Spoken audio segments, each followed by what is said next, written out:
Hello everyone. Today I'm going to demo how to create a self-service AKS cluster and also subsequently deploy a simple NGNIX app into the AKS cluster. And the approach and the model we have used is basically the standard AKS cluster, uh, which is actually protected by a TLS cert and IP, and its API server is IP whitelisted. So let's get started. I can quickly go through the code. So basically, in this folder, you have a create code where first we are creating the AKS cluster. And so basically, the most important thing to note it down is it is it is secured by there are two types of security. One is its IP, it's API server or its control plane is secured by IP whitelisting. So it's only allowed to have access from specific IP addresses, and also to connect to that IP address, we are basically generating a SSH cert on the fly and attaching that cert to the cluster, so that that certificate is also required when we actually get the Kubernetes credential. So from the machine needs to have that. So there are two types of security. So it's a pretty secured cluster, though it's not a private cluster, but it's pretty much secured. I think if you have the TLS sort and plus you have the IP whitelisting for non-production, I think it's pretty good security. So that's the create part, and then once it is created, we are using the Kubernetes provider to deploy the application. So basically, there's two provider, right? So you have Azure RM provider, which is being used to deploy create the cluster. That's the Azure RM provider. And but once the cluster is created to deploy an app, you're using Kubernetes provider provided by the Terraform. Both are supported and signed by HashiCorp, so it's a pretty reliable and supported Terraform provider. The code is here, pretty self-explanatory, and you can watch my earlier video to understand how password-led secure cloud deployment works with workload identity federation pattern. I'm not going to explain more. I'm just going to show you the quick demo how a self-service cluster can be created using GitHub Action and Terraform, and how subsequently an application can also be deployed. So with one shot, everything. So in this place, I'm going to select this, like create a case cluster and deploy app. This option, one worker node is fine. So let's run it.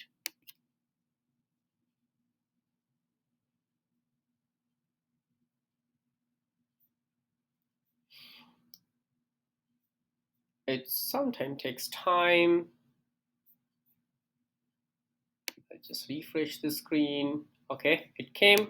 So first, as usual, it is going to create. So it's asking for, and you see this job is, so first create cluster and then deploy. So it is dependent on this job. Uh, so that's dependency has been established using GitHub Actions. So I'm approving this. Okay.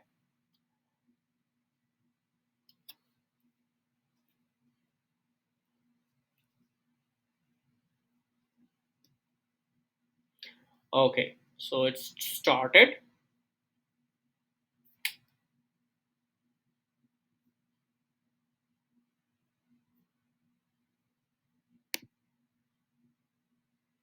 So you can see the plan.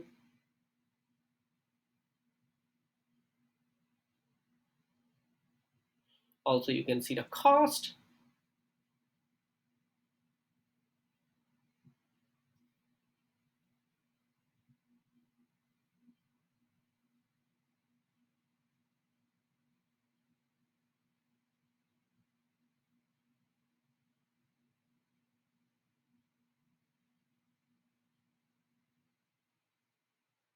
Okay, look, so the cost is for a very basic cluster with one node, it's going to cost $1 or $2 per month. And so we can verify the cost right there.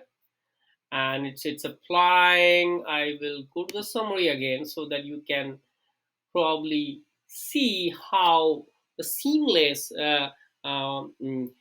handshake is happening once the cluster is created and then application is being deployed. So it's a full end-to-end automation of cluster creation as well as application deployment with one platform, that is GitHub Actions and Terraform uh, in Azure. And this is a very basic setup, of course, which it can be more secure. We can add a lot of stuffs, like we are not using ingress controller here. We can use that, but again, there are more different types of deployment. We will talk, like here we are using Kubernetes provider to deploy a simple NGNIX web server.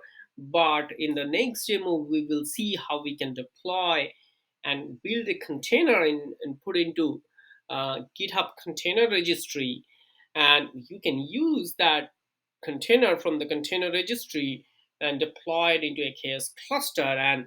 And basically, there's a lot of the thing you can do, how you architect your app deployment. So you can basically first deploy a Apache or Nginx server, which will act like your ingress controller. So you don't need a separate ingress controller. You can use all your certificates there, and then you can use that DNS subdomain and to route your app to the specific container. And so see, this cluster creation is complete. And let's so see this automatically the started the app deployment. We can go there and see how the app is being deployed. We are using Terraform for everything. So here we are using Terraform Kubernetes provider, and it's pretty fast. So very, you see, in a single job we have able to done it. And basically, we can probably see here, 1 second. So okay, let's go. So we can see our cluster is created. Let's look into the cluster. So basically, it's created in location West US. It is We have a tag, and you see it's a standard load balancer we are using. This is using KubeNet. So that's important observation. We are not using Azure CNI networking. We are using KubeNet. So basically, if you use CNI, then you need to provide your own uh, IP cider ranges, and there's a high possibility that will exhaust very quickly. So it depends on on the requirement. So that's something to look for. What is your especially in the lower environment, in the sandbox, kubenet is sufficient. And you see, you have an authorized IP ranges enabled. So this is very important. You must authorize protect with authorized IP ranges, because you should not allow your control plane to have access. So I have protected that. And so basically, now if I go and let me show you my so right now I can pretty much see, if I do, I can see, okay, we have this NGNIX pod running, and also we can see all the pods whichever is running, the default, which is created in the default system namespaces. And and to access this, so basically how can we access this is we can go and see, we can see the services. Okay, so this is the external IP assigned. We can just copy, and if we type it here, we should be able to see our Nginx server is up and running. Okay, welcome to Nginx. Yeah, that's pretty much it. So it's a basic setup, and we can take this automation, baseline automation, and make it as extensible as possible with lots of combination incoming days. We'll see how we can build. We'll be basically building some backstage app and deploying in a Kubernetes cluster. Also, will be using, as I said earlier, we'll be also deploying an Apache, a container with Apache HTTPD with SSL being used, as a front end with with the we'll start with a self-signed sort, but we can use any CSR or let's encrypt sort to show it. Thank you. I hope you found this video useful. Give me a like and subscribe to my channel, and please encourage me so that you can see more useful video in the coming days. Thank you.